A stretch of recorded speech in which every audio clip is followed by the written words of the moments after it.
Hello दोस्तों, कैसे हैं आप लोग। आशा करता हूं आप सभी ठीक होंगे।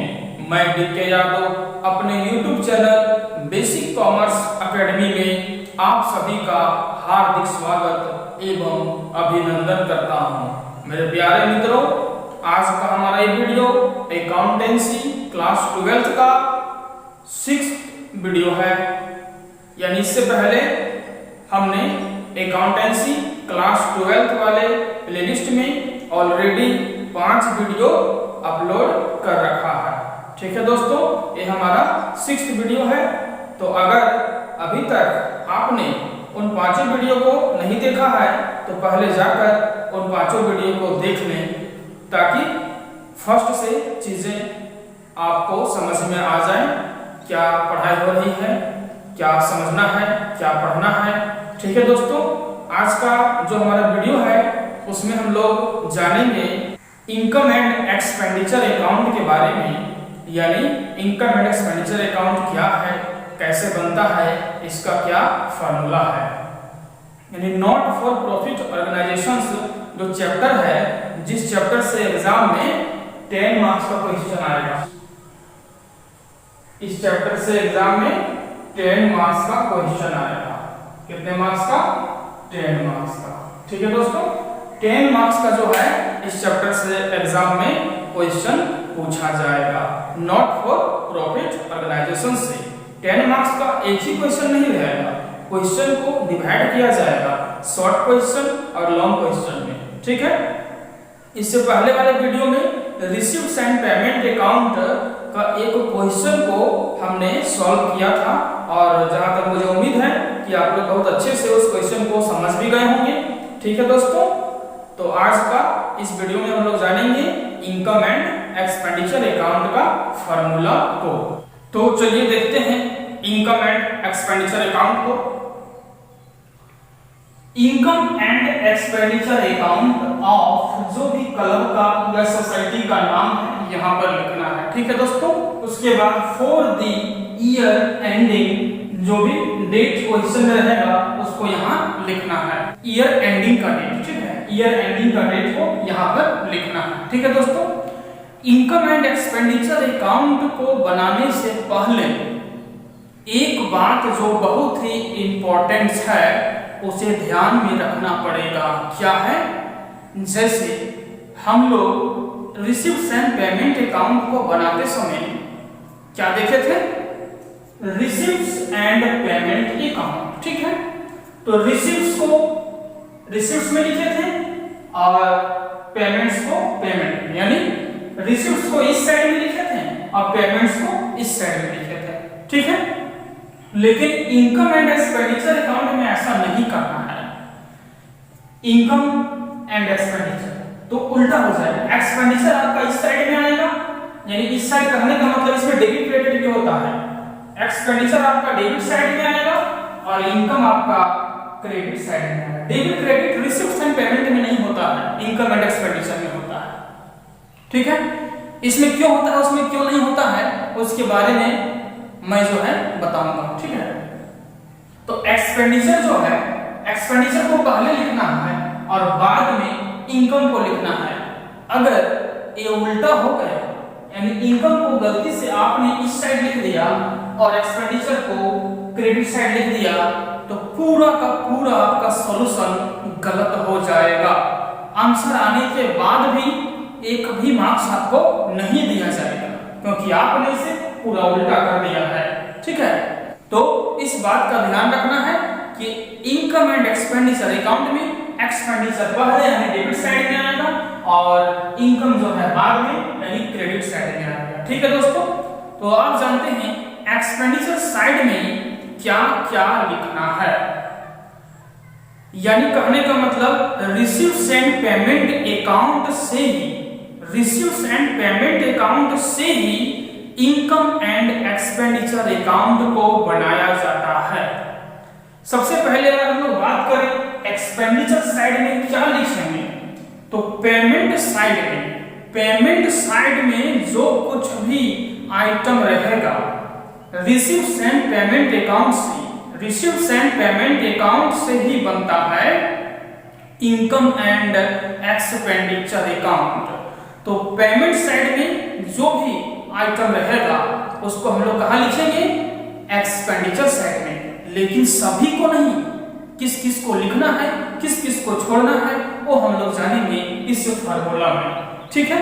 यानी उल्टा चलेगा, जैसे रिसीव्स इधर होता है, पेमेंट उस साइड होता है, ठीक है।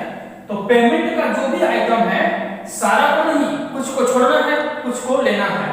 तो पेमेंट साइड का जो आइटम है उसको उठा करके उल्टा उल्टा यानी एक्सपेंडिचर साइड में लाना है, और रिसीव्स अगर इधर है यानी रिसीव्स इधर होता है तो रिसीव्स साइड का जो आइटम है उसको उठा करके इनकम साइड में ले जाना है, लेकिन सभी को नहीं, कुछ को छोड़ना है, कुछ को लेना है। तो कौन कौन सा छोड़ना है, कौन कौन सा लेना है, उसी को हम लोग इस फार्मूला में जानेंगे, ठीक है दोस्तों। तो चलिए देखते हैं एक्सपेंडिचर साइड में क्या क्या लिखेंगे। एक्सपेंडिचर साइड में to all revenue, to all revenue expenditure, to all revenue expenditure only for current year, only for current year, यानी सिर्फ रेवेन्यू एक्सपेंडिचर को लेना है। अगर आप देखेंगे पेमेंट साइड में तो दो तरह का पेमेंट मिलेगा, रेवेन्यू पेमेंट और कैपिटल पेमेंट। दोनों पेमेंट्स में से क्या अंतर होता है, यानी कैसे हम पहचानेंगे रेवेन्यू पेमेंट्स कौन सा है, कैपिटल पेमेंट्स कौन सा है, ठीक है। तो कैपिटल पेमेंट्स को वहीं छोड़ देंगे, रेवेन्यू पेमेंट्स जितने भी हैं पहचानने का तरीका जो बताया है हम उसके हिसाब से पहचानना है, और रेवेन्यू पेमेंट्स को उठा करके एक्सपेंडिचर साइड में लाना है, ठीक है। एक्सपेंडिचर साइड में लाना है तो ये रेवेन्यू एक्सपेंडिचर कहलाएगा, और वहां पर 3 इयर्स का था, previous year, current year and next year, लेकिन यहाँ तीनों साल का, तीनों इयर्स का नहीं लिखना है, only for current year, only for current year. यानी करंट ईयर कौन सा होगा, जो डेट आप यहाँ लिखते हैं, जो डेट आप यहाँ ऊपर में लिखते हैं, यानी जो डेट आपका पोजीशन में दिया रहेगा वही ईयर्स जो है, वही ईयर्स आपका क्या होगा, करंट ईयर्स होगा, ठीक है दोस्तों। तो to all revenue expenditure only for current year, इसमें बहुत सारा आइटम आएगा जब हम लोग क्वेश्चन बनाएंगे उस समय, अभी ये फार्मूला है, ठीक है। इसी तरह से क्या हम लोग देखेंगे इनकम साइड, इनकम साइड में क्या लिखेंगे, रिसीव्स, रिसीव्स का जो आइटम है उसको हम लोग इनकम में लिखते हैं, लेकिन सारा को नहीं, कुछ को छोड़ना है, कुछ को लेना है। तो किसे लेना है, किसे छोड़ना है, चलिए देखते हैं क्या लिखना है इधर, by all revenue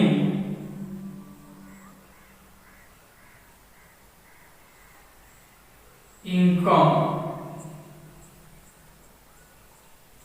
only for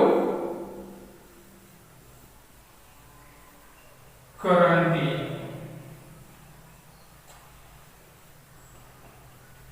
bye all revenue income only for current year, यानी सिर्फ रेवेन्यू, रेवेन्यू रिसीव्स को लेना है, सिर्फ रेवेन्यू रिसीव्स यहाँ आएगा तो रेवेन्यू इनकम कहलाएगा। और रिसीव साइड में 3 ईयर का आइटम को लिखा जाता है, previous year, current year, next year, लेकिन यहाँ से ओनली फॉर करंट ईयर को लाना है, प्रीवियस ईयर, नेक्स्ट ईयर जो है उसको यहाँ नहीं लाना है, ठीक है दोस्तों। तो ये रहा एक्सपेंडिचर और इनकम का फार्मूला। अब हम लोग क्या करेंगे, इसका बैलेंस निकालेंगे, देखेंगे ज्यादा किस साइड है। तो मान लेते हैं अभी आपका अमाउंट ज्यादा इस साइड यानी आपका इनकम साइड में हो रहा है, तो इसे हम टोटल करेंगे, टोटल करने पर जो आया है उसे हम क्या करेंगे, उठा करके इधर लेके आएंगे, यानी एक्सपेंडिचर साइड में, एक्सपेंडिचर साइड में उस अमाउंट को, उस टोटल अमाउंट को, इस टोटल अमाउंट को हम लोग, इस टोटल अमाउंट को उठा करके हम लोग यहां लेते हैं, ठीक है। यानी इस अमाउंट को, इनकम का टोटल का जो अमाउंट है उसको उठा करके हम लोग इधर लेते आएंगे, ठीक है। और इस अमाउंट में से इस अमाउंट को माइनस करेंगे, इस अमाउंट को इसमें से माइनस करेंगे और जो बैलेंस बचेगा यानी जो बैलेंसिंग फिगर आएगा वो बैलेंसिंग फिगर हमारा आंसर होगा। और अगर आपका आंसर एक्सपेंडिचर साइड में आता है यानी बैलेंसिंग फिगर एक्सपेंडिचर साइड में निकलता है तो उसे हम सरप्लस बोलेंगे। क्या बोलेंगे? सरप्लस।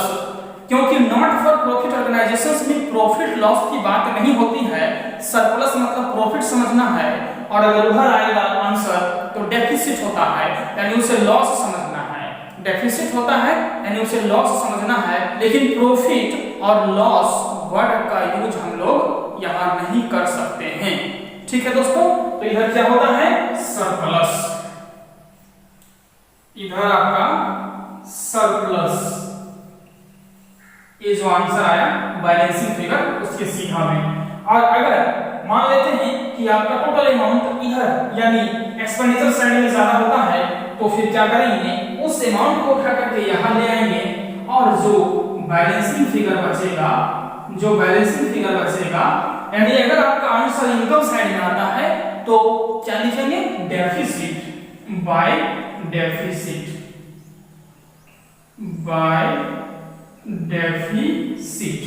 ठीक है, यानी इस आंसर के सीधा में इसको हम लोग लिखेंगे। ये आपका आंसर डेफिसिट बाय डेफिसिट। अगर आंसर एक्सपेंडिचर साइड में आया तो टू सरप्लस। ठीक है दोस्तों, और एक अकाउंट यहां पर जाता है क्या? Balance sheet. बैलेंस शीट का कोई फॉर्मूला नहीं होता है। 11वीं क्लास में आप लोगों ने बैलेंस शीट बहुत सारा बनाया होगा। बैलेंस शीट में क्या होता है? एक लायबिलिटी साइड, एक एसेट साइड। जितने भी लायबिलिटीज हैं सभी को लायबिलिटीज में डाल देना है और जितने भी एसेट्स हैं सभी को एसेट्स में डाल देना है। ठीक है दोस्तों, तो जहां तक मुझे उम्मीद है कि आप लोग समझ गए होंगे इनकम एंड एक्सपेंडिचर अकाउंट के बारे में, क्या फॉर्मूला है, कैसे बनता है। ठीक है दोस्तों, तो जहां तक मुझे उम्मीद है कि आज का हमारा ये वीडियो आप लोगों के लिए बहुत ही यूजफुल होगा। और अगले वीडियो में हम लोग क्या करेंगे? कुछ प्रैक्टिकल क्वेश्चन को बनाएंगे। कुछ एक छोटा सा फॉर्मूला को देखेंगे और उसके बाद प्रैक्टिकल क्वेश्चन को बनाएंगे और कंटिन्यू जो है हम लोग प्रैक्टिकल क्वेश्चन को बनाते रहेंगे।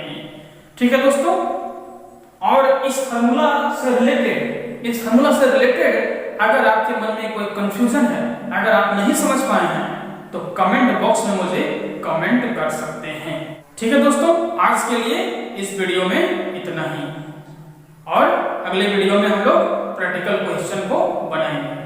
ठीक है दोस्तों, जहां तक मुझे उम्मीद है कि आज का हमारा ये वीडियो आप लोगों के लिए बहुत ही यूजफुल होगा। और अगर आपको ऐसा लगता है कि हमारा ये YouTube channel basic commerce academy आपके लिए यूजफुल है, आपके लिए हेल्पफुल है, आप इस चैनल के माध्यम से कुछ सीख रहे हैं तो हमारे इस चैनल को सब्सक्राइब करें, लाइक करें और वीडियो को शेयर करते रहें, जरूरतमंद लोगों तक शेयर करते रहें ताकि सभी लोग इस चैनल के माध्यम से भरपूर बेनिफिट ले सके और अपनी कॉमर्स की पढ़ाई अच्छे से कर सके।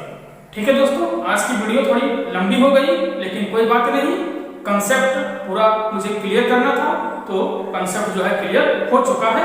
और कोई कंफ्यूजन है तो कमेंट बॉक्स आपके लिए खुला है, मैं पूरा प्रयास करूंगा रिप्लाई देने का। ठीक है दोस्तों, आज के लिए इतना ही। Thanks for watch this video.